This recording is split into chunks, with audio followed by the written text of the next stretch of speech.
kimlər psixologiyanı öyrənməlidir və kimlər peşəkar psixoloq olsun, kimlər sadəcə məlumatlı olsun? Psixologiya elmi çox ehtiyac duyulan bir sahə olduğundan dolayı bu qədər məşhurdur.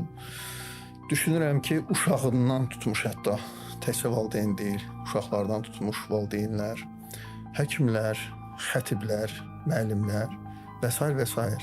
hamısının psixoloji bilgilərə ehtiyacı var. Mənə görə hətta peyğəmbərlər öz dövrlərinin ən güclü psixoloqları olublar. Təbii ki, psixologiya elmi 19-cu əsrin ikinci yarısından sonra elm kimi formalaşdı. Söhbət bundan getmir.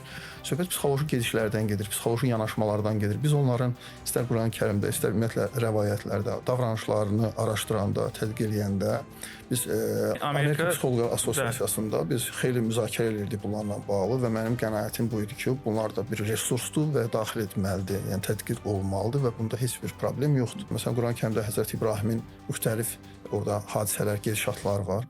Bunların hamısı psixoloji gedişatlardır. Yəni bu günləri müasir psixologiya bunları öyrənirdir ki, bunun adı budur, adlarını qoyur termin olaraq. Bu budur, bu texnikanın adı budur. Gerçi onlar bəlkə bunu texnika kimi eləmirdilər, amma bütün hallarda psixoloji gedişlər onların həyatında var idi.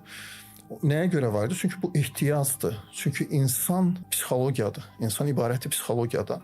Ona görə müxtəlif valideynlər, övladlar, müəllimlər hamısı müəyyən mənada bu elmdən xəbərdar olmalıdırlar.